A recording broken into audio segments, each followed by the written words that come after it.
আমি এখানে আসার পর জানতে পারলাম যে এই মাঠে নাকি কখনো কোনো তাফসির মাহফিল হয় নাই। এর পিছনে কারণ হলো এখানে নাকি ইসকন এই মাহফিল কর্তৃপক্ষ বা এই এলাকার মাহফিল যারা করতে চায় তাদেরকে বাধা দেয়। আমরা একটা কথা একবারে স্পষ্ট বলতে চাই, সনাতন ধর্মাবলম্বী যারা আছে, এদেশে সনাতন ধর্মাবলম্বী লোকেরা আছে, খ্রিস্টান আছে, বৌদ্ধ আছে, বিভিন্ন ধর্মাবলম্বী লোকেরা আছে।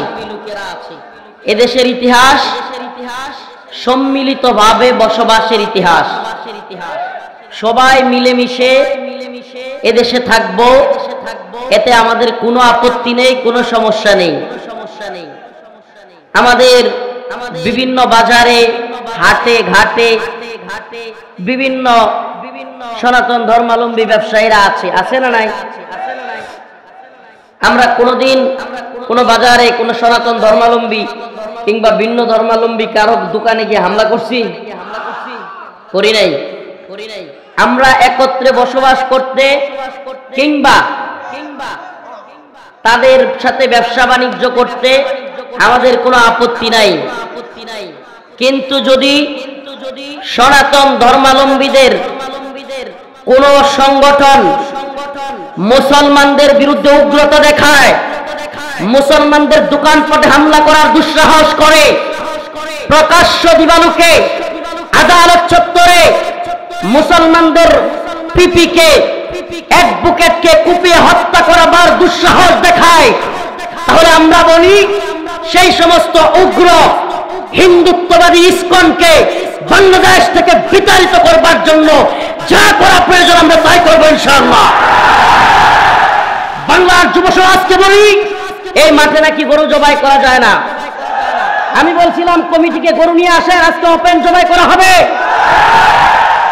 আপনারা আপনাদের ধর্ম পালন করবেন, আপনাদের ধর্ম পালনে আমরা বাধা দিই না। আপনারা আমাদের গরু জবাই করতে দিবেন না। আমাকে দেখান আপনাদের সনাতন ধর্মের কোন কিতাবের মধ্যে আছে, কোন গ্রন্থের মধ্যে আছে, ত্রিপিটক, পাঠ উপনিষদ, ঋগ্বেদ, যজুর্বেদ, অথর্ববেদ, সামবেদ, কোন গ্রন্থের মধ্যে আপনাদের আছে গরু জবাই দেয়া যাবে না? এগুলো একটাও নেই। ভানুয়াট মিথ্যা একটা মানুষের সামনে সিম্পটম তৈরি করে ভেদাভেদ তৈরি করা হচ্ছে। এমনকি আপনাদের পাঠ উপনিষদের মধ্যে আছে অন্ধং তব প্রবসন্তি যাহসংগতি মুপাস্তে ততুমুহ ইবতে তবুজ সম্ভুতেরতা। তাদের গ্রন্থের মধ্যে রয়েছে, তাদের তন্ত্রের মধ্যে রয়েছে যে যাহারা প্রকৃতির পূজা করিবে তাহারা নরকে যাইবে। কোথায় যাইবে? প্রকৃতির পূজা করিলে কোথায় যাইবে? আর যদি মূর্তি পূজা করে তাহলে আরো বড় নরকে যাইবে। তাদের গ্রন্থের মধ্যে রয়েছে, তাদের মন্ত্রের মধ্যে রয়েছে। অথচ কিসের দোহাই দিয়ে আজ তারা আমাদের মুসলিমদের গরু জবাই করার বাধা দেয়? এত বড় দুঃসাহস এরা পেল কোথায়? আমি তো বলি পারলে মঞ্চে নিয়ে আসেন গরু, আজকে মঞ্চে জবাই হবে গরু। গরু আজকে কোথায় জবাই হবে? মঞ্চে জবাই হবে। উগ্রতার দিন শেষ, ভণ্ডামির দিন শেষ। নতুন বাংলাদেশ, এই বাংলাদেশে কোন উগ্রতা, কোন সন্ত্রাসী কার্যক্রম চলতে দেওয়া হবে না। আমরা যেমন আপনাদের ধর্মীয় কোনো কাজে বাধা দেওয়ার পক্ষে নই, আপনারা যদি বাধা দিতে আসেন, যে হাত দিয়া গরু জবাই বাধা দিতে আসবে ওই হাত ভেঙে দেওয়া হবে, ওই হাত পুড়ে দেওয়া হবে। হ্যাঁ মুসলিম উম্মার যুবকেরা, তোমাদের লজ্জা হওয়া উচিত, লজ্জা হওয়া উচিত এই কথা বলবার আগে। গরু জবাই করতে দেয় না। আমি তো বলি যারা আমাদের ফরজ বিধান, কুরবানি ওয়াজিব বিধান সেটা পালন করতে দেয় না, রাসূলুল্লাহর সুন্নাহ হলো ওকেই জবাই করে দাও, ওই ভণ্ডদেরকে জবাই করে দাও যারা তোমাকে ফরজ বিধান আদায় করতে দিবে না, যারা তোমার ধর্মকে বাধা দিবে। তোমার তো উচিত ছিল আগে ওইটাই শোয়া দেওয়া, তাইলে আর দুঃসাহস করতো না। কথাগুলো ভালোভাবে বুঝবার চেষ্টা করবেন। আমরা উস্কানি দেই না, কিন্তু যদি আপনি আমার রাস্তায় কাটা দেন, এই কাটা সরানোর দায়িত্ব তো আমার। আমার কথা বুঝতেছেন? আপনি আমার রাস্তায় কাটা দিয়েছেন, কাটা সরাবে কে? আমি তো আপনার মন্দিরে গিয়ে কোনোদিন আপনাকে হামলা করি নাই। আমি তো আপনার মন্দিরে কোনোদিন আপনার পূজা করতে কিংবা আপনার কাজগুলো করতে, আপনার ধর্মীয় বিধিবিধান মানতে বাধা দেই নাই না? আপনারা দিচ্ছেন। সাবধান, এটা করবেন না, কখনো না, সাবধান। ইসলাম এটা নিষেধ আছে। তাহলে আপনি আমার গরু জবাই করতে বাধা দেওয়ার কে? বাংলাদেশে কোরবানির সময় বলেন তো, কোরবানির পশু কোনটা সবচেয়ে বেশি জবাই হয়? 90 ভাগ গরু জবাই হয়। কোরবানিতে 90 ভাগ কি হয়? গরু জবাই হয়। আর 6-7 ভাগ হয় খাসি। 2 থেকে 3 ভাগ সারা দেশে মিলাইয়া, সম্ভবত 2 ভাগ দুম্বা, ভেড়া কিংবা মহিষ, এটা সেটা, সব তো গরু। তাহলে এক ধর্ম বলবে গরু আমার মা, আরেক ধর্ম যদি বলে খাসি আমার বাবা, তাহলে আমরা যাবো কোথায়? আমার কথা মনে হয় বুঝাইতে পারি নাই। যদি কোন ধর্মের লোকেরা বলে গরু আমার মা, জবাই দেওয়া যাবে না, তাহলে আরেক ধর্মের লোক বলবে খাসি আমার, পাড়া আমার বাবা। ওরা আমি জবাই দিব কি? আমরা না খেয়ে থাকবো নাকি? এরা ইসকনের, বিশেষ করে ইসকন যারা, এরা বলে তারা নাকি সাধু সন্ন্যাসী, তারা জীব হত্যা মহাপাপ, নাউজুবিল্লাহ, জীব হত্যা মহাপাপ, মানুষ হত্যা মহাপাপ। হ্যাঁ, তাইলে আমার ভাই সাইফুল ইসলাম আলিফকে কুপায় হত্যা করলো, কোথায় দেখি না তো সনাতন ধর্মাবলম্বীদেরকে এই কাজের বিরোধিতা করতে। দেখছেন আপনারা? নাউজুবিল্লাহ। বরং এরা খুশি। আমি তো বলবো সনাতন ধর্মাবলম্বীদের, যদি আপনারা এই দেশটাকে ভালোবাসেন, নিজেদের মনে করেন, তাহলে আপনাদের তো দায়িত্ব ছিল এই ইসকন এবং এই চিন্ময় দাসের বিরোধিতা করা। যারা দেশটাকে অস্থিতিশীল করতে যাচ্ছে, সুন্দর পরিবেশকে ঘোলা করতে যাচ্ছে, আপনাদের তো উচিত ছিল তাদের বিরোধিতা করা। সত্যি কথা বলবেন এই মুসলমান ভাইরা, সত্যি কথা বলবেন। বাংলাদেশে ভিন্ন ধর্মের লোকেরা কোন ধরনের কষ্টে আছে? কোন কষ্ট আছে? ইসলাম কি এই শিক্ষা দেয় যে ভিন্ন ধর্মাবলম্বীদের উপর হামলা করো? আমরা কি হামলা করি? আপনাদের এখানে কেন? আমার বাড়ির পাশে আছে না, আমি যখন স্কুলে পড়তাম, আমার সাথে কত ক্লাসমেট, আমরা একসাথে খেলছি, দৌড়াইছি, মাঠে খেলাধুলা করছি। এরা সনাতন ধর্মের লোক ছিল। আমার তো এখনো অনেকগুলোর নাম, শুভ্র, শুভ, আকাশ, এগুলোর নাম এখনো অনেকগুলোর নাম মনে আছে। আমার ক্লাসমেট, তো এদের সাথে আমরা চলছি, এখনো পরিচয় হইলে, মাঝে মাঝে দেখা হইলে বাজারে, কিরে কেমন আছোস, কথাবার্তা হয়। তাহলে তো একসাথে থাকতে সমস্যা হয় না। কিন্তু সমস্যাটা তখনই হয় যখন আপনারা আপনাদের ধর্মের দোহাই দিয়ে আমাদের ইসলামিক কোন কাজে এসে হস্তক্ষেপ করে। সমস্যা তখনই হয় যখন এই যুবক ভাইরাই, এই ভলান্টিয়ারের দল, কাউরে বসাইতে হবে না, বেশি করতেছেন আপনারা। এনে এত মানুষ কোথায় বসাবেন আপনি? আপনারা দয়া করে না, আপনি চাচা আপনি পারলে বসেন, মেরে দাঁড়ায় থাকবেন। আমি এখানে যে যেভাবে দাঁড়ায় আছে, যে যেভাবে বসে আছে, এভাবে থাকবে, কোনো কথা নাই। আমাদের কথাগুলো ভালোভাবে বুঝবার চেষ্টা করেন। হে মুসলমান, এই উম্মার জাগরণ, এটা যদি ইসলামের পক্ষে কাজে না লাগে, এই মাহফিলগুলো দিয়ে কিচ্ছু হবে না, কিচ্ছু না। এই যে প্রায় লাখো জনতার যে বীর দল, এটা যদি দ্বীনের পথে কাজে না লাগে, কিচ্ছু হবে না। এই লাখো জনতা দিয়ে রফিকুল ইসলাম মাদানীর প্রোগ্রামে বিরাট মানুষ হয়েছে, কোনো ফায়দা নাই, কোনো ফায়দা নাই। বুঝবার চেষ্টা করেন। আজকে হিন্দুত্ববাদী, ব্রাহ্মণ্যবাদী, তাগুতি শক্তি ভারত মুসলমানদের এই দেশ, শাহজালাল মুজাররাদ ইয়ামিনীর এই ভূখণ্ডকে নিয়ে উস্কানি দিচ্ছে, বিভিন্ন উস্কানি দিচ্ছে। আপনারা কি উস্কানি শুনতেছেন? এই বলতেছে রংপুর দখল করে নিবে, এই বলতেছে চট্টগ্রাম দখল করে নিবে।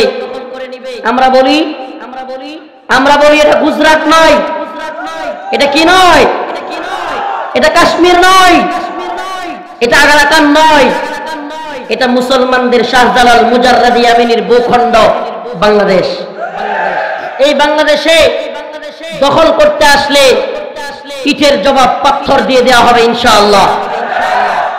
তোমাদের মিসাইল আছে, তোমাদের কামান আছে, তোমাদের বিমান আছে, আমাদের আছে ইমানি শক্তি। ইমানি শক্তি, যে শক্তির কাছে অল্প সংখ্যক সৈনিকের কাছে আফগানিস্তানে Russia, Soviet union, America, Britain, France, Germany সবগুলো মায়ের খায়া ঠক্কা হইয়া নাকে খত দিয়া বাপ দেয়কা পালাইতে বাধ্য হয়েছে। কোন শক্তির কাছে? আফগানের, রাশিয়ার চাইতে আমেরিকার চাইতে আফগানের মিসাইল বেশি, কামান বিমান বেশি, হ্যাঁ যুদ্ধ বিমান বেশি, অস্ত্র বেশি, সৈনিক বেশি, গোলা বারুদ বেশি, ট্যাঙ্ক বেশি। কোনটা বেশি? কিছুই তো বেশি না, কিছুই তো বেশি না। তাহলে বিজয় কিভাবে এসেছে? বিজয় এসেছে ঈমানের কারণে, বিশ্বাসের কারণে। আমরা বিশ্বাস করি যদি তুমি আমাকে মেরে ফেলো, তোমার ধর্মের বিশ্বাসের কারণে আমি ইসলাম কবুল করেছি, আমি মুসলমান, এই জন্য যদি তুমি আমাকে মেরে ফেলো তবে আমি বিশ্বাস করি আমি জান্নাতি। আমি কি? সুবহানাল্লাহ। আমাদের ভাই সাইফুল ইসলাম আলিফ, সেই ভাইকে যারা শহীদ করেছে, আমি নতুন সরকারকে বলবো, বর্তমান নতুন সরকারকে বলবো, উপদেষ্টা কমিটিকে বলবো, দ্রুত সময়ের মধ্যে আমার ভাই সাইফুল ইসলাম আলিফের হত্যাকারীদের বিচার করেন, দ্রুত সময়ের মধ্যে বিচার করেন। শুধু বিচার নয়, ইসকন নামক এই সন্ত্রাসী সংগঠনকে নিষিদ্ধ করেন। এই কোথায় গেছেন নাকি আপনারা? মুসলমানের আওয়াজ এত নরম হইলে চলে? ইসকন নিষিদ্ধ হোক চান তো আপনারা? চান তো? আমি এখন একটা আওয়াজ দিব, আপনারা সাথে সাথে বলবেন নিষিদ্ধ চাই, নিষিদ্ধ চাই। রাজি আছেন তো ইনশাআল্লাহ? আমি বলবো ইসকনের দালালেরা, আপনারা বলবেন হুঁশিয়ার সাবধান। রাজি আছেন? ইসকনের দালালেরা, ইসকনের দালালেরা, বাংলাদেশে ইসকন নিষিদ্ধ হোক, নিষিদ্ধ হোক। বলতে পারবেন? বাংলাদেশে ইসকন, বাংলাদেশে ইসকন নিষিদ্ধ হোক, নিষিদ্ধ হোক। রাজি আছেন তো ইনশাআল্লাহ? নতুন সরকারকে বলবো তাল বাহানা করবেন না। ভারতকে ভয় পাওয়ার কারণ নাই। ভারতের অনেক শক্তি থাকতে পারে, কিন্তু মুমিনের শক্তি হলো আল্লাহর শক্তি। কার শক্তি? উলাইকা হিজবুল্লাহ, উলাইকা হিজবুল্লাহ। আমরা আল্লাহর বাহিনী, আল্লাহর বাহিনী কাউকে পরোয়া করে? অসংখ্য সাইফুল ইসলাম আলিফ শাহাদাতের জন্য তৈরি হয়ে যাবে, অসংখ্য আবরার ফাহাদ শাহাদাতের জন্য তৈরি হয়ে যাবে।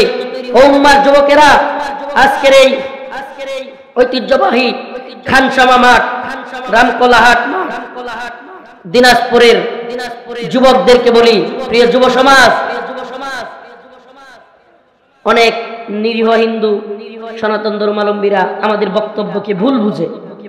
তাদের উদ্দেশ্যে বলি, বিশ্বাস করেন আপনাদের নিয়ে আমাদের আপত্তি নেই, আপনাদের নিয়ে আমাদের বক্তব্যও না, কিন্তু কি বলবেন একটা সংখ্যাগরিষ্ঠ মুসলিম রাষ্ট্রে দিনে দুপুরে আদালত চত্বরে কুপিয়ে রাষ্ট্রীয় পিপিকে হত্যা করে ফেলতেছে। আমাকে বলেন, আপনি যদি ওইটারও পক্ষে থাকেন তাহলে আপনার চাইতে বড় সন্ত্রাসী আর কেউ নেই। আপনি যদি এই খুনেরও পক্ষে থাকেন তাহলে আপনার চাইতে বড় জঙ্গি সন্ত্রাসী আর কেউ। আপনাদের যদি কেউ তার বিরুদ্ধে থাকেন, এই হত্যার বিরোধিতা করেন, তাইলে আমরা আপনাদের পক্ষে আছি, সমস্যা নাই। কথা ভালোভাবে বুঝবার চেষ্টা করেন। কিন্তু এদেশে আপনারা দাঙ্গা লাগানোর চেষ্টা করবেন, মনে করবেন ভারত আপনাদেরকে আয়সা ক্ষমতায় বসায়া দিবে, আপনারা মুসলমানদের উপর শাসন করবেন। এই স্বপ্ন দেখিয়েন না।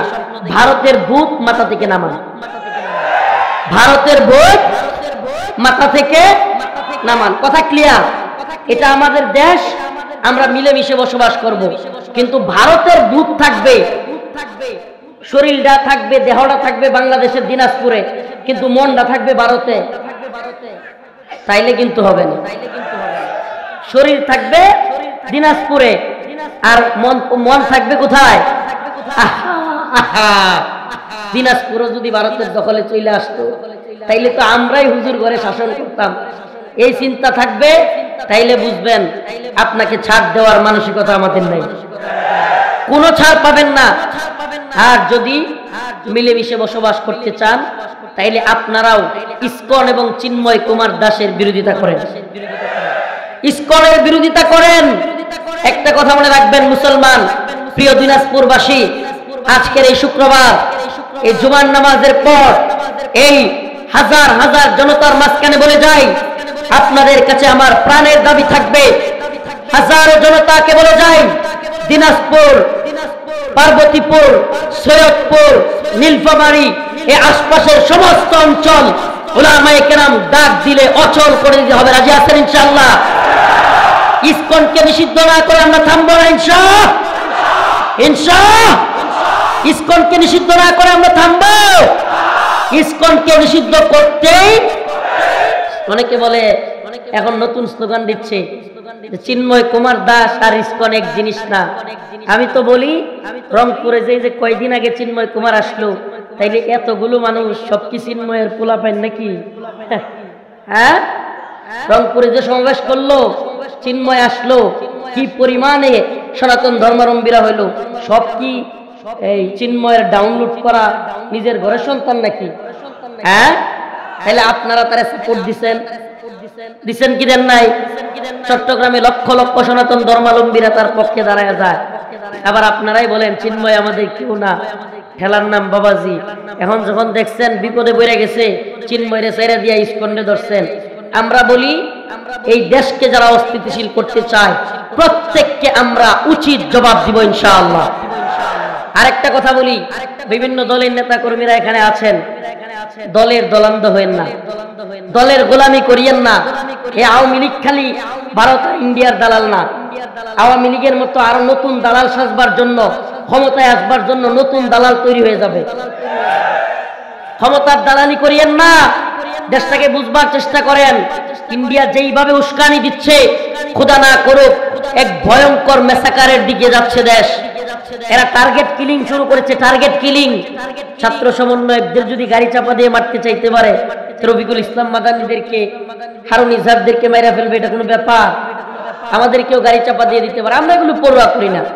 জেল, জরিমানা, রিমান্ড, কে মাইরা ফেলবে এগুলোর চিন্তা ভয় আমরা করি না। কিন্তু এ জাতিকে সজাগ করে যাই, ও আমার জাতি, এই গদবাদা ওয়াজ মাহফিল একটু আসলাম, ভাইরাল বক্তা দেখলাম, এই চিন্তাটা একেবারে মাথা থেকে জেরে ফেলে দাও। একটু উম্মার চিন্তা, জাতির চিন্তা মাথায় ঢুকাও, দেশের চিন্তা মাথায় ঢুকাও। যদি না ঢুকাও, কাশ্মীর, আরাকান, উইগুরের মতো মাইর খাওয়ার জন্য তৈরি হও। এক কাশ্মীরে 10,000-এর অধিক আমাদের মা বোনদেরকে ইন্ডিয়ান সেনাবাহিনী ধর্ষণ করছে। 10,000-এর বেশি, কয় হাজার? অতএব ইতিহাস একটু জানা দরকার, ইতিহাস একটু পড়েন। সিকিম নামে একটা দেশ ছিল ভারতের পাশে, কি দেশ? হায়দ্রাবাদও আলাদা দেশ ছিল, আজকে ওগুলো আলাদা কোনো দেশ নাই। ভারত ওগুলোর দখল করে ফেলছে। কিভাবে দখল করছে? আগে ওই দেশের বিরুদ্ধে একটা অস্থিরতা তৈরি করছে, অস্থিরতা তৈরি করে সেখানে হট্টগোল তৈরি করে তাদের প্রশাসন দিয়া দখলে নিয়ে নিছে। আজকে সেই একই ষড়যন্ত্র বাংলাদেশ নিয়ে শুরু হয়েছে, একই ষড়যন্ত্র, সেম। অথচ বৃহৎ বৃহৎ রাজনৈতিক দল, এতদিন তো আওয়ামী লীগকে বলতেন ভারতের দালাল, এটা সেটা। তাহলে এখন আপনাদের কি হয়ে গেল গা? কোন একটা দলের মুখ দিয়া শুনি না যে ইসকন নিষিদ্ধ করা হোক। শুনছেন আপনারা? এই বিএনপির মুখ দিয়ে আজ পর্যন্ত শুনছেন? মির্জা ফখরুল ইসলাম, ওনাকে দেখলাম এখন প্রথম আলো আর ডেইলি স্টারের পক্ষে সামসামি শুরু করছে, দেখলাম শুরু করে দিছে। আমরা বলি শুনেন, আপনারা যখন মার খেয়েছেন, আওয়ামী লীগ যখন আপনাদেরকে নিষ্পেষণ করছে, মামলা দিছে, জুলুম করছে, আমরা কিন্তু আপনাদের পক্ষে ছিলাম। কথা কন না, ছিলাম কি ছিলাম না? এই বিএনপি নির্যাতনের বিরুদ্ধে, আওয়ামী লীগের বিরুদ্ধে আমরা দাঁড়াই নাই, জেলে যাই নাই, রিমান্ডে যাই নাই। আপনাদের উপর জুলুম হয়েছিল, আমরা আওয়ামী লীগের বিরুদ্ধে গিয়েছিলাম। কিন্তু সাবধান, আওয়ামী লীগ যেই ভুল করেছিল বাংলার জমিনে, একই ভুল আপনারাও করিয়েন না। লাথি খাইতে বেশি সময় লাগবে না। আস্তে বলতেছি কথা, কিন্তু মনে রাখবেন আওয়ামী লীগের পরিণতি যদি বুক করতে না চান ভারতের দালালি ছেড়ে দেন, ভারতের দালালি ছেড়ে দেন। ইসকন নিষিদ্ধ হোক এই কথাটা মুখ দিয়ে বের করতে পারে না এরা।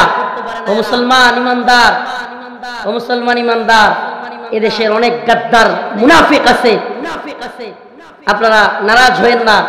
অনেক সাধারণ নেতাকর্মী আছেন যারা জেল খাটছেন, বিভিন্ন জুলুমের শিকার হয়েছেন বিএনপির আওয়ামী লীগ সরকারের আমলে, তারা নারাজ হইতে পারেন, কিন্তু কষ্ট নেবেন না। একটা কথা বলি, সাধারণ কর্মী থেকে নিয়ে তৃণমূলের কিংবা মধ্যম সারির কর্মীরা জেল খাটছে, জুলুমের শিকার হয়েছে সত্য, কিন্তু সিনিয়র লেভেলের অনেক নেতা আওয়ামী লীগের এবং ভারতের দালালি করছে, আওয়ামী লীগের এবং ভারতের দালালি করছে।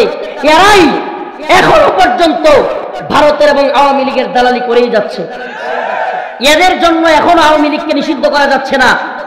গতকালকে একটা টক শোতে দেখলাম, ফেস দ্য পিপলের একটা টক শোতে প্রধান উপদেষ্টার প্রেস সচিব তিনি বলতেছেন যে রাজনৈতিক দলগুলো একটাও ইসকনকে নিষিদ্ধ করার পক্ষে না, রাজনৈতিক দলগুলোর একটাও ইসকন নিষিদ্ধের পক্ষে না। আপনি কল্পনা করতে পারেন, অথচ যে ইসকন দেশ ভাগ করতে চায়, যে ইসকন দেশকে ভারতের গোলাম বানাইতে চায়, যে ইসকন দেশকে একটা খরগ রাজ্য বানাইতে চায়, সেই ইসকনকে নিষিদ্ধ করার কথা বলবার হিম্মত করতে পর্যন্ত পারতেছে না। কল্পনা করতে পারেন? আমাদের কথা বুঝার চেষ্টা করেন, বুঝার চেষ্টা করেন। দলাদলির সময় নাই। মায়ানমারে যখন মারামারিটা শুরু হয় তখন অনেক দলাদলি করছে, অনেকে চেয়ারম্যান হওয়ার খায়েশাত জাগছিল, চেয়ারম্যানও হয়েছে। এখন কি হয়েছে? চেয়ারম্যান হওয়ার পরে এখন রোহিঙ্গা ক্যাম্পে আইসা একটু বুঝতের জন্য সিরিয়ালে দাঁড়ায় রয়েছে। কি করছে? রোহিঙ্গা ক্যাম্পে আইসা কি চেয়ারম্যান চেয়ারম্যান কি করে একটু বুঝতের জন্য সিরিয়ালে দাঁড়াইছে। কেন? কারণ এমন মায়ের মারছে বৌদ্ধরা, মারতে মারতে পুরায় ফেলছে বাড়িঘর, এমনকি গাছের সাথে বাইন্দা পিছনের রাস্তা দিয়ে রড দিয়া মুখ দিয়া বের করছে, মানুষকে জবাই করছে, এত কিছু কইরা দেশ ত্যাগ করতে বাধ্য করছে। কেন? ওই যে দলাদলি আর চামচামি করছে। দিন শেষে কি হয়েছে? এই দলাদলির রাজনীতি থেকে আমাদেরকে বেরোতে হবে। এ মুসলমান, ঐক্যবদ্ধ হন। ঐক্যবদ্ধ হওয়ার সময় রাসূল বলেছেন ইসাবাতান মিন, এত কথা বলেন কেন আপনি? এত কথা বলেন কেন? ইসাবাতান মিন উম্মতি আখরাজাহুম আল্লাহু মিনান নার, ইসাবাতুন তাগজুল হিন্দা ওয়া ইসাবাতু মা ঈসা ইবনে মারইয়াম। ভাইরা আমার, দিনাজপুরের মুসলমান, আল্লাহর রাসূলের কথা কখনো মিথ্যা হতে পারে না। রাসূল বলেছেন ইসাবাতান মিন উম্মতি আখরাজাহুম আল্লাহু মিনান নার, ইসাবাতুন তাগজুল হিন্দা। আমার উম্মতের দুটা দল, আমার উম্মতের দুটা দলকে আল্লাহ পাক জাহান্নামের আগুন থেকে মুক্তি দিবে। এর একটা দল হলো ইসাবাতুন তাগজুল হিন্দা, যারা হিন্দুস্তান বিজয় করবে। সুবহানাল্লাহ। কি করবে? হিন্দুস্তানে এক ভয়ঙ্কর যুদ্ধ হবে। নাসাই শরীফের হাদিস, হাদিস বলতেছে হাদিস, কোন ব্যক্তির মুখের কথা নয়। নাসাই শরীফের হাদিস, রাসূলুল্লাহ সাল্লাল্লাহু আলাইহি ওয়াসাল্লাম একদিন পূর্ব দিকে তাকায়া, কোন দিকে? পূর্ব দিকে তাকায়া দীর্ঘ শ্বাস নিচ্ছিলেন। কি করতেছিলেন? দীর্ঘ শ্বাস নিচ্ছিলেন, বলতেছিলেন আমি পূর্ব দিক থেকে বিজয়ের সুগন্ধ পাচ্ছি। সুবহানাল্লাহ বলেন। পূর্ব দিক থেকে কি পাচ্ছি? বিজয়ে। সাহাবী, এক সাহাবী জিজ্ঞেস করলেন ইয়া রাসূলুল্লাহ কিসের বিজয়, কিসের সুগন্ধ? রাসূলুল্লাহ সাল্লাল্লাহু আলাইহি ওয়াসাল্লাম বললেন পূর্ব দিকে একটা গাজওয়া হবে, যুদ্ধ হবে, যে যুদ্ধে হিন্দুস্তানে হিন্দুত্ববাদী তাগুতি শক্তির বিরুদ্ধে মুসলমানরা বিজয়ী হবে। সুবহানাল্লাহ। ইসাবাতানি মিন উম্মতি আহরাজাহুম আল্লাহু মিনান নার, ইসাবাতুন তাগজুল হিন্দা ওয়া ইসাবাতু মা ঈসা ইবনে মারইয়াম। আল্লাহর রাসূল বলেছেন আমি সুসংবাদ, আমি সুগন্ধ পাচ্ছি ওই হিন্দুস্তানের। সুবহানাল্লাহ। রাসূলুল্লাহ সাল্লাল্লাহু আলাইহি ওয়াসাল্লাম বলেন এই গজওয়াতুল হিন্দে তিনটা দল হবে। কয়টা দল? কয়টা? এক দল হিন্দুস্তানের সেনাবাহিনীর ভয়ে প্রথমেই পালাইব। এক দলের কাজ কি? ওয়াজ সবার ভাল লাগবে না তো, ভাল লাগবে না তো। কোরআন সুন্নাহর প্রকৃত ওয়াজগুলো কিছু লোকের ফি কুলুবিহিম মারাদ, এদের অন্তরে মুনাফিকি আছে। কি আছে? এদের অন্তরে কি আছে? সঠিক সত্য কথা এদের পেটে হজম হবে না, বদ হজম হবে। কারণ কি? দলের দালালি আছে, দলান্দতা আছে, গোলামি আছে। যদি ঈমান ফ্রেশ থাকে তাইলে ভালো লাগবে রাসূলের কথা, কোরআনের কথা। আর যদি দলের দালাল হয় তাইলে সব ভালো লাগবে না। কি বলতেছি? তিনটা দল হবে। কয়টা দল? এই কথা বলেন, কয়টা দল? একটা দল প্রথমেই হিন্দুস্তানের, এই আমার কথা নয়, এটা রাসূলের কথা, হিন্দুস্তানের বৃহৎ সেনাবাহিনী দেখা এই দল প্রথমেই দৌড় মারবে। দুই নাম্বার দল, এরা সম্পূর্ণ শহীদ হয়ে যাবে। সুবহানাল্লাহ। কি হয়ে যাবে? শহীদ হয়ে যাবে। তিন নাম্বার দলটা বিজয়ী হবে। শুধু বিজয়ী নয়, রাসূল সাল্লাল্লাহু আলাইহি ওয়াসাল্লাম বললেন হিন্দুস্তানের বড় বড় নেতাদেরকে মাথায় দইরা, বাপরির মধ্যে, চুলের মধ্যে দইরা টাইনা টাইনা আকসার দিকে, বাইতুল মুকাদ্দাসের দিকে নিয়ে যাবে। সুবহানাল্লাহ, সুবহানাল্লাহ। মিনাল মুমিনিনা রিজালুন সাদাকু মা আহাদুল্লাহ আলাইহি, মিনাল মুমিনিনা রিজালুন সাদাকু মা আহাদুল্লাহ আলাইহি, ফামিনহুম মান কাদা নাহবাহু ওয়া মিনহুম মান ইয়ানতাজির ওয়া মা বাদদালু তাবদীলা। আল্লাহ বলেন, একটা দল তোমাদের মধ্যে যারা কিনা শাহাদাতের জন্য আমার সাথে কৃত ওয়াদাকে পূরণ করেছে। কি করেছে? শাহাদাতের যে ওয়াদা ছিল আল্লাহর সাথে, সেটা কি করেছে? তারা পূরণ করেছে। ওয়ামিনহুম মাইয়ানতাজির, আর একটা দল আছে যারা কি করতেছে? অপেক্ষা করতেছে। আমরা এই দুই দলের যে কোনো এক দলে ঢুকবো ইনশাআল্লাহ। এই দুই দল কোন দল? একটা শাহাদাতের নজরানা পেশ করে ফেলেছে, আবরার ফাহাদের দল, সাইফুল ইসলাম আলিফ ভাইয়ের দল। এই দল তাদের কৃত ওয়াদা আল্লাহর সাথে পূরণ করেছে। আরেকটা দল যারা কিনা অপেক্ষায় আছে, দ্বীনের পথে শহীদ হবে। তৃতীয় দল হলো মুনাফিকদের দল। আওয়ামী লীগের লোক থাকতে পারে, বিএনপির লোক থাকতে পারে, হেফাজতের লোকও থাকতে পারে। কথা কয় না? হ্যাঁ, জামাতের লোকও থাকতে পারে। নিফাকির মধ্যে কে পড়ে যাবে আল্লাহই জানে। কিন্তু আল্লাহর রাসূল বলেছে তিনটা দল হবে। একটা দল নিফাকের দল, আরেকটা দল শাহাদাতের দল, আরেকটা দল বিজয়ী হবে। আল্লাহ পাক আমাদের সবাইকে শহীদ এবং বিজয়ী দলে শরীক করুন। সবাই বলেন আমিন। এই জন্য দলান্দতা, দলের দালালি বাদ দিয়া আল্লাহর দালালি করতে হবে। কার দালালি? দালালি হবে কার? কার? গোলামি করব কার? দলের গোলামি, নেতার গোলামি চলবে। গোলামি হবে কার? আল্লাহর গোলামি হবে। এই ভূখণ্ডে আমরা ইসলামকে বিজয়ী করব ইনশাআল্লাহ। রাজি আছেন তো? আবার আখিরি পয়গাম, ইসকন নিষিদ্ধ হোক, চাই কি চাই না? চাই কি চাই না? হাত উঁচু করতে হবে। লিল্লাহি তাকবীর, লিল্লাহি তাকবীর। বাংলাদেশে ইসকন, বাংলাদেশে ইসকন নিষিদ্ধ হোক, নিষিদ্ধ হোক, নিষিদ্ধ হোক, নিষিদ্ধ হোক। নিষিদ্ধ করো, করতে হবে। বাংলাদেশে ইসকন। রাজি আছেন ইনশাআল্লাহ? এইভাবে যখন দল বাদ দিয়া সবাই ইসলামের পক্ষে আমরা আওয়াজ তুলব, কিসের বিএনপি, কিসের হেফাজত, কিসের জামাত, আমরা সবাই মুসলমান। হাতে হাত রাখো, ঐক্যবদ্ধ হও। ঠিক আছে ইনশাআল্লাহ? ঠিক আছে? আল্লাহ পাক আমাদেরকে দলের, নেতার, পীরের, শায়েখের গোলামি বাদ দিয়া আল্লাহর গোলামি করবার তৌফিক দান করো। আরো জোরে বলেন আমিন। কথা একটু তিতা কিছু কিছু লাগছে অনেকের। তিতা লাগার জন্যই বলছি, কারণ আফসোস, কষ্টে বুকটা ফাইটা যায় শুনলে আপনারা। এই রাষ্ট্রদ্রোহী চিন্ময় কুমার, এই চিন্ময় দাস জেলখানায় গিয়া ভিআইপি ডিভিশন পেয়েছে। ডিভিশন কি পাইছে? ডিভিশন বুঝেন আপনারা? জেলখানায় ডিভিশন মানে হলো ওই বন্দির জন্য স্পেশাল চিকিৎসা, স্পেশাল খাবার। ওই বন্দি যে ডিভিশন পাবে তার জন্য সাধারণ বন্দিরা ঘুমাবে ফ্লোরে, ওই বন্দি ঘুমাবে খাটের মধ্যে। সাধারণ বন্দিরা চিকিৎসার জন্য সিরিয়াল ধরবে, তার জন্য চিকিৎসক নিজে যাবে। সাধারণ বন্দিরা মোটা মোটা চালের ভাত খাবে, মাঝে মাঝে পোকা থাকবে। কিন্তু ওই বন্দি যে ডিভিশন পায় সে খাবে চিকন চালের ভাত। আর চিন্ময় কুমার দাস পাইছে এই সুবিধা। কল্পনা করা যায়? কষ্ট কি লাগে না লাগে না? ইমান থাকলে কষ্ট লাগবে। এটা আমার ভাই কবরে খুনি কেন বাহিরে, আমার ভাই কবরে, খুনি পায় ডিভিশন। কি একটা অবস্থা না? আমার ভাই এখন কবরে চলে গিয়েছে আর এরা ডিভিশন পায়। আসলে আমার নিজের ভাই হইলে বুঝতাম, এখন অনেকের বয়ানগুলো একটু বেশি করা লাগবে, তিতা লাগবে, কিন্তু নিজের ভাই মরে গেলে গা রফিকুল ইসলাম মাদানীর আজকের বয়ান সবচেয়ে ভালো লাগতো, কান্দে করে নাচতেন নিজের ভাই মরে গেলে গা। কারণ নিজের ভাই মরে নাই তো, আরেক মুসলমান বেটা মরে গেছে, আমার কি এ আমার কি করতে করতে খুব টামনের গাড়েও দিব একদিন। আল্লাহ পাক বুঝার তৌফিক দান করুক। জোরে বলেন আমিন, আরো জোরে বলেন আমিন। ওয়া আখিরু দাওয়ানা আনিল হামদুলিল্লাহি রাব্বিল আলামিন। আমাদের বক্তব্যকে কেউ ভুল বুঝবেন না।